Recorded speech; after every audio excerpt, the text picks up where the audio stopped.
চলতি বছর মরুর দেশ সৌদি আরবে নজিরবিহীন ঠান্ডা পড়েছে।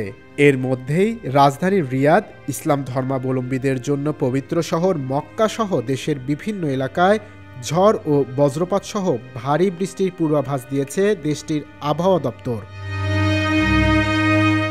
বুধবার এক বিজ্ঞপ্তিতে সৌদির আবহাওয়া দপ্তর ন্যাশনাল সেন্টার অব মেটেরোলজি জানিয়েছে, মক্কা, রিয়াদ, আশির এবং দক্ষিণ পশ্চিমাঞ্চলীয় আল বাহা এলাকায় আজ ২৩ জানুয়ারি থেকে আগামী ২৭ জানুয়ারি পর্যন্ত ঝড়, শিলাবৃষ্টি ও বজ্রসহ ভারী বর্ষণ ঘটবে।